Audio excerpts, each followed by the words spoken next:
Assalamualaikum warahmatullahi wabarakatuh. Halo semuanya, perkenalkan nama saya Nila Permatasari, NIM 2014040041 dari kelas MTKB, jurusan Teknik Matematika B, Universitas Islam Negeri Padang. Tujuan saya membuat video ini untuk memenuhi UTS mata kuliah strategi pembelajaran matematika yang mana dosen pengguna adalah Ibu Nita Putri Utami MPD. Dalam video ini saya membahas 8 bab. Yang pertama yaitu bab tentang hubungan antara model, metode, pendekatan, taktik, teknik, dan strategi pembelajaran. Yang kedua yaitu tentang pengertian strategi belajar mengajar. Yang ketiga yaitu tentang aliran psikologi tingkah laku. Yang keempat yaitu teori aliran psikologi kognitif. Yang kelima yaitu tentang kemampuan dasar mengajar. Yang keenam yaitu tentang pendekatan konstruktivisme. Yang ketujuh yaitu pendekatan pemecahan masalah matematika. Yang kedelapan yaitu pendekatan open-ended. Silahkan simak penjelasan saya berikut ini.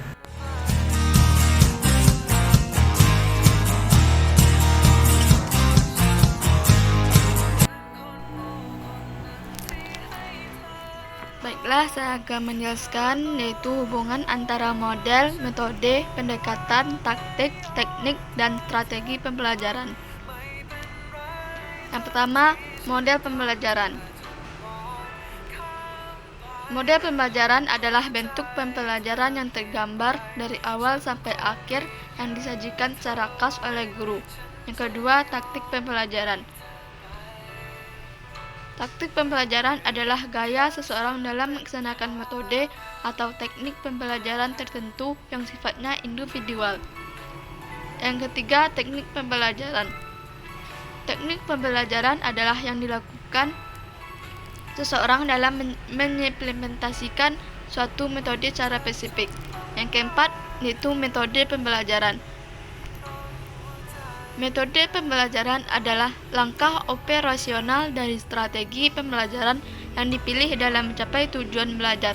Suatu metode pembelajaran harus disesuaikan dengan jenis strategi yang digunakan. Yang kelima, pendekatan pembelajaran. Pendekatan adalah titik tolak atau sudut pandang kita terhadap proses pembelajaran yang merujuk pada pandangan tentang terjadinya suatu proses yang sifatnya masih umum. Yang keenam yaitu strategi pembelajaran. Pengertian strategi sama dengan pengertian metode, yaitu sama-sama merupakan cara dalam rangka pencapaian terhadap tujuan.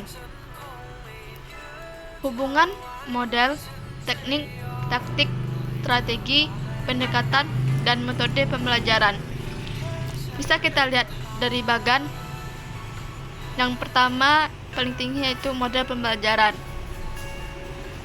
Dengan model pembelajaran kita bisa melakukan pendekatan. Setelah kita melakukan pendekatan, bisa kita menggunakan strategi. Setelah strategi kita menggunakan metode. Setelah itu kita menggunakan teknik dan taktik. Jadi pendekatan, strategi, metode, teknik, dan taktik ini dikuasai oleh model pembelajaran.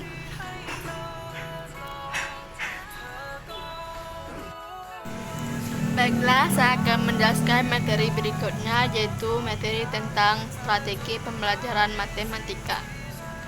Pengertian strategi adalah upaya atau usaha untuk mencapai satu tujuan, keberhasilan, kesuksesan, dan kemenangan. Strategi dalam bidang pendidikan diartikan sebagai suatu rencana, metode, atau rancangan kegiatan untuk mencapai suatu tujuan pendidikan. Strategi belajar mengajar dapat diartikan suatu usaha untuk mencapai sasaran yang telah ditentukan. Strategi pembelajaran memiliki 3 jenis strategi pembelajaran yang perlu dikuasai. Yang pertama yaitu strategi peorganisasian pembelajaran, yaitu peorganisasian pembelajaran merupakan hal penting dalam proses belajar mengajar matematika, terutama dalam menyusun rancangan kegiatan atau alur kegiatan pembelajaran dengan memadukan sebuah keterampilan mengelola strategi. Yang kedua, yaitu strategi penyampaian pembelajaran, yaitu penyampaian isi pembelajaran menjadi salah satu komponen dalam melaksanakan metode proses pembelajaran. Yang ketiga, yaitu strategi pengelolaan pembelajaran, yaitu pengelolaan pembelajaran merupakan proses menata atau merancang keterlibatan peserta didik dengan metode yang dipilih. Menurut Peniati tahun 2012 bahwa dalam merancang metode dipilih dalam proses belajar mengajar perlu mencermati atau mendasari analisis karakteristik peserta didik tersebut. Selanjutnya yaitu aliran psikologi tingkah laku. Pada aliran psikologi tingkah laku terdapat 7 teori. Yang pertama yaitu teori Thorndike. Teori Thorndike ini menjelaskan tentang hakikat belajar merupakan proses pembentukan hubungan antara stimulus dan respon. Terdapat beberapa dalil atau hukum, yaitu hukum kesiapan, hukum latihan, dan hukum akibat. Hukum akibat yaitu law of effect, tercapainya keadaan yang memuaskan akan memperkuat hubungan antara stimulus dan respon. Yang kedua, hukum latihan, law of exertion. Respon terhadap stimulus dapat diperkuat dengan seringnya respon itu digunakan. Yang ketiga, yaitu hukum kesiapan atau law of readiness, yaitu memberikan respon subjek harus siap dan disiplin. Yang kedua, yaitu teori Skinner. Dalam teori Skinner mengatakan bahwa penguatan diri atas penguatan positif dan penguatan negatif. Penguatan dapat dianggap sebagai stimulus positif jika penghantar tersebut seiring dengan meningkatnya perilaku anak dalam melakukan pengulangan perilaku. Pada teori ini terdapat 2 hukum, yaitu hukum law of operant conditioning, yaitu perilaku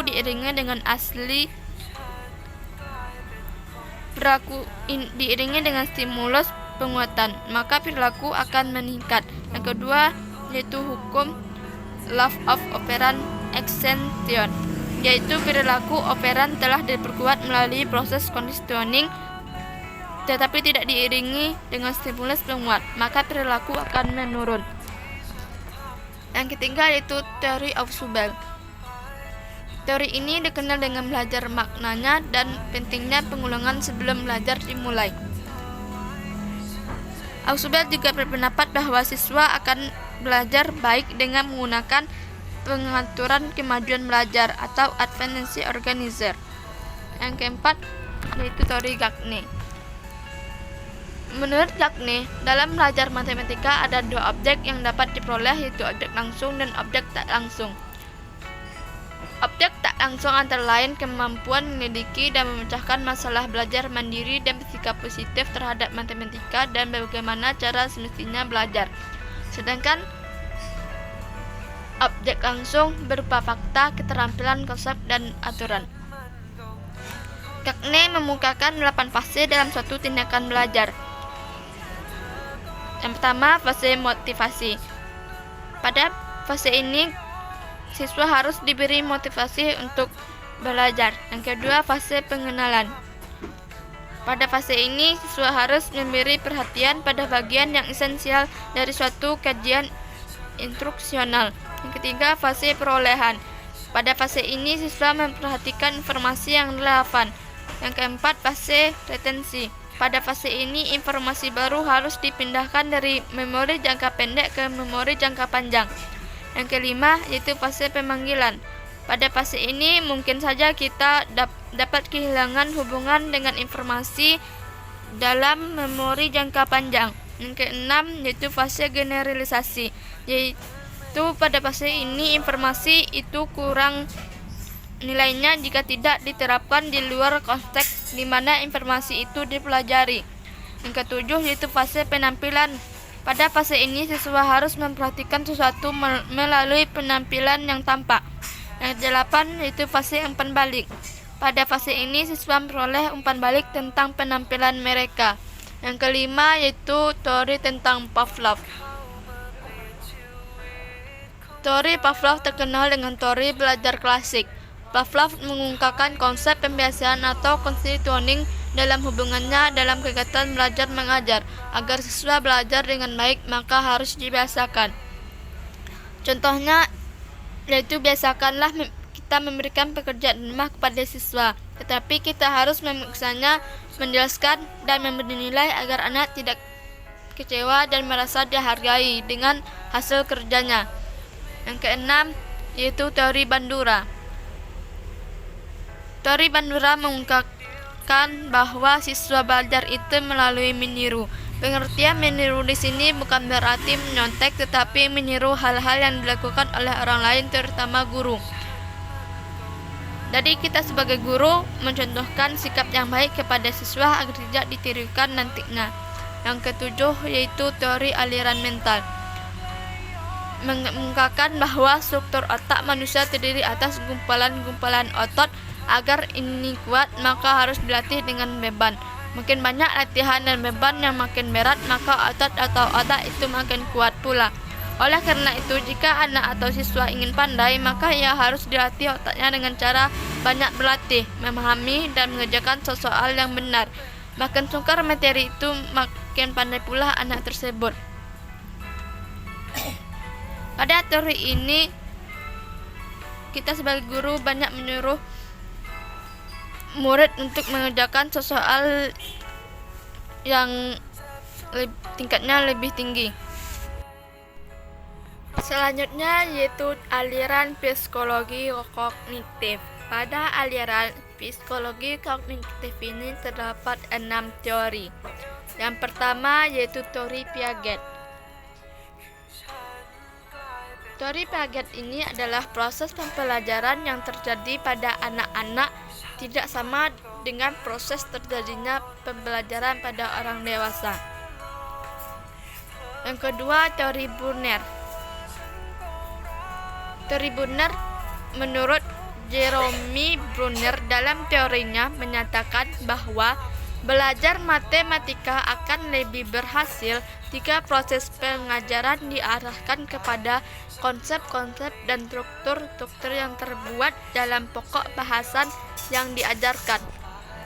Di samping hubungan yang terkait antara konsep-konsep dan struktur-struktur tersebut. Yang ketiga yaitu teori Gestalt.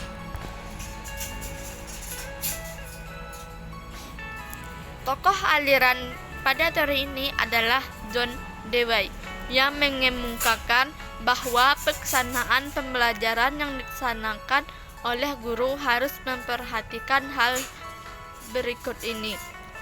Yang pertama, pengajian konsep harus lebih mengutamakan pengertian. Yang kedua, pelaksanaan pembelajaran harus memperhatikan kesiapan intelektual siswa. Yang ketiga, yaitu mengatur suasana kelas agar siswa siap belajar. Pada teori Gestalt, kita sebagai guru harus siap mengajar dan siswa harus siap juga diajar.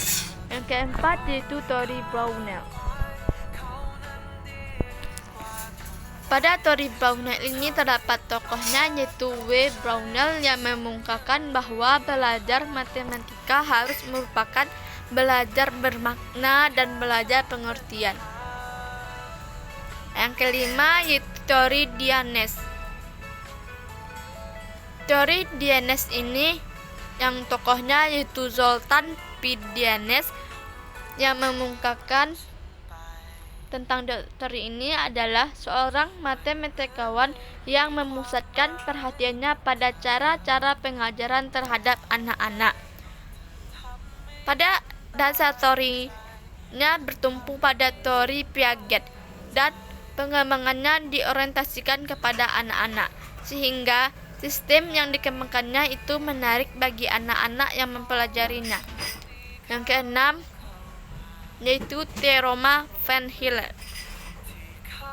Teorema Van Hiller ini yaitu kajian dalam pengajaran geometri terhadap teori belajar yang dimungkinkan oleh Van Hiller pada tahun 1954 yang menguraikan tahap-tahap mental anak dalam pengajaran geometri. Van Hiller adalah seorang guru dalam bangsa Belanda yang mengadakan penelitian dalam geometri.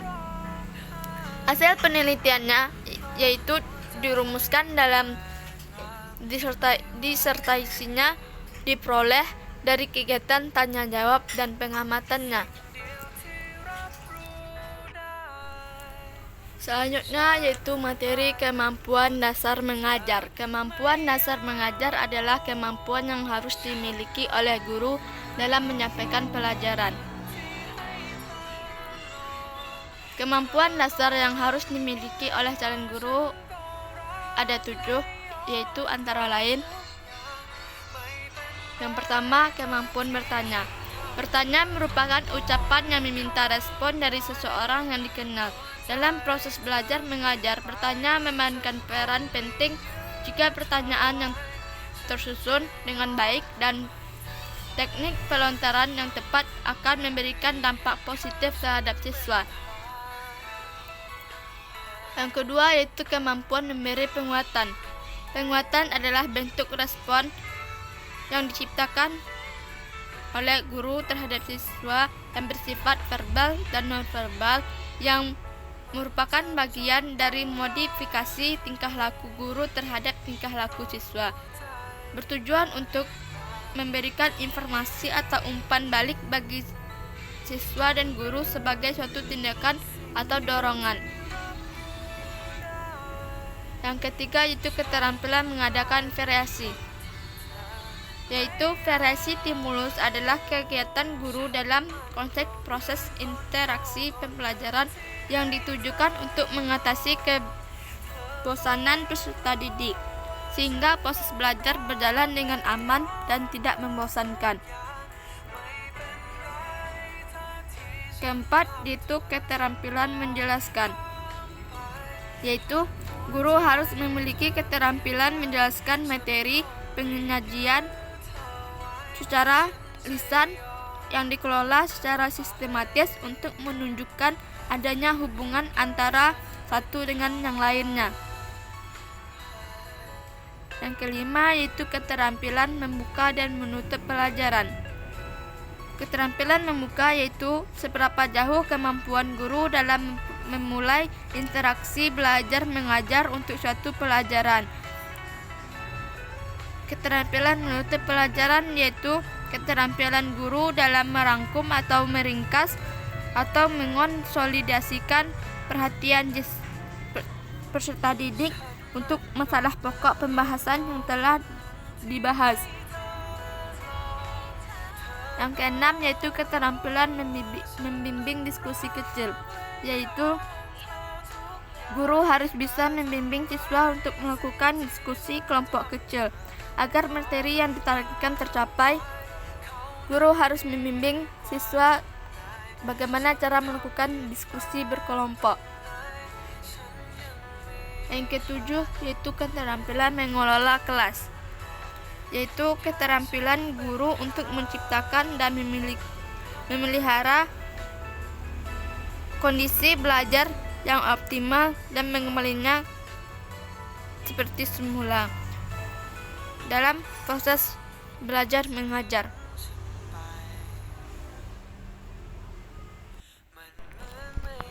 Selanjutnya yaitu materi tentang pendekatan konstruktivisme. Pendekatan konstruktivisme adalah suatu pola pembelajaran yang menjadikan siswa sebagai pusat di dalam proses pembelajaran agar dapat mengembangkan dan membangun pengetahuan yang dimilikinya. Pendekatan konstruktivisme ada beberapa langkah yang dikemukakan oleh beberapa ahli. Pertama yaitu langkah-langkah konstruktivisme menurut Suprijono. 1. Orientasi. 2. Elicitasi. 3. Rekonstruksi ide. 4. Aplikasi ide. 5. Review. Yang kedua, langkah-langkah konstruktivisme menurut Sidik. 1. Apersepsi. 2. Eksplorasi. 3. Diskusi dan penjelasan konsep. 4. Pengembangan dan aplikasi. Yang ketiga yaitu langkah-langkah konstruktivisme menurut Rianto. 1. Apersepsi. 2. Eksplorasi. 3. Refleksi. 4. Aplikasi.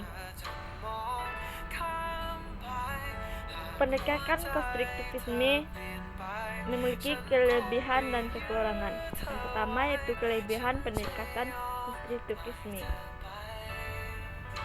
Kelebihan dari pendekatan konstruktivisme yaitu pertama, menjadikan siswa lebih bertanggung jawab dengan pekerjaannya. Kedua, menjadikan siswa lebih mengembangkan kemampuan yang dimilikinya. Selanjutnya yaitu kelemahan pendekatan konstruktivisme. Kelemahan dari pendekatan konstruktivisme yaitu siswa lebih lama memahami materi, siswa susah beradaptasi dengan pelajaran.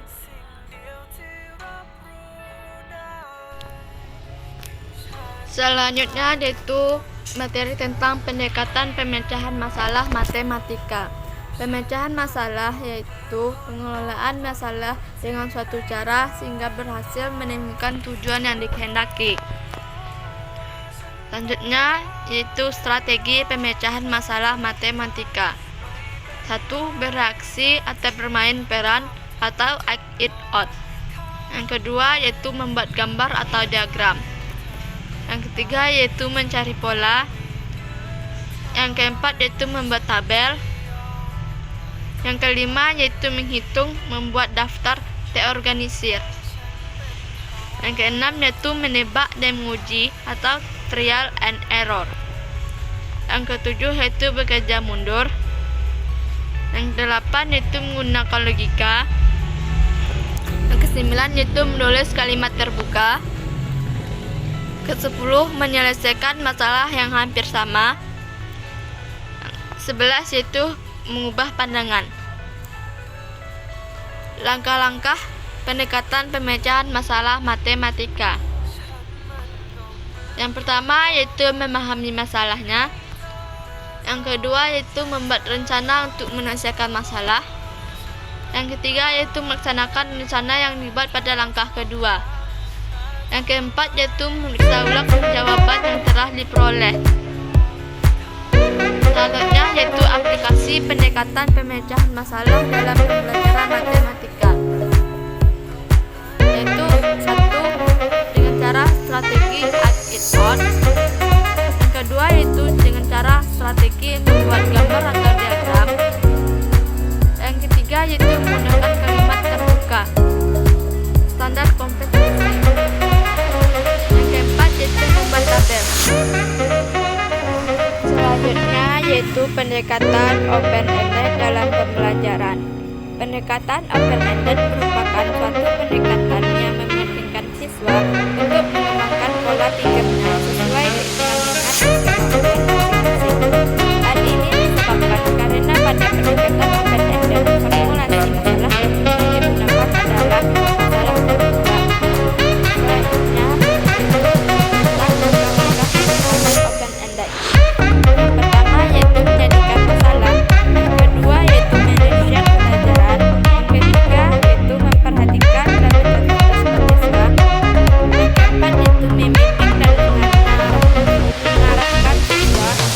Yang kelima yaitu membuat kesimpulan. Selanjutnya yaitu tujuan pendidikan open-ended. Tujuan pendidikan open-ended adalah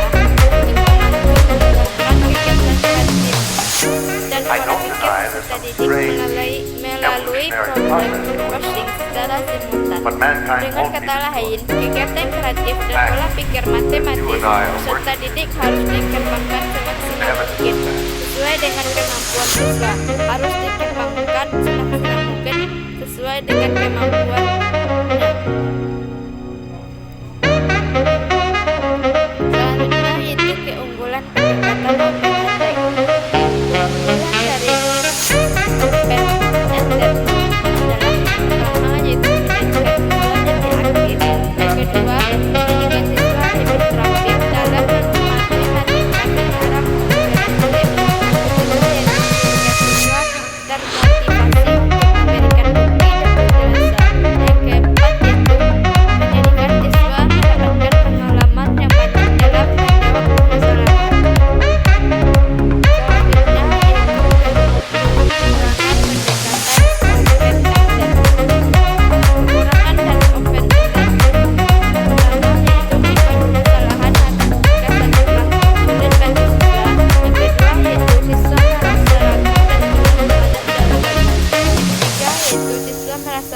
atau tidak suka dengan metode yang digunakan karena merasa sulit untuk memahami pelajaran. Hanya itu penjelasan saya tentang materi bab pertama sampai bab ke-8. Saya akhiri. Assalamualaikum warahmatullahi wabarakatuh.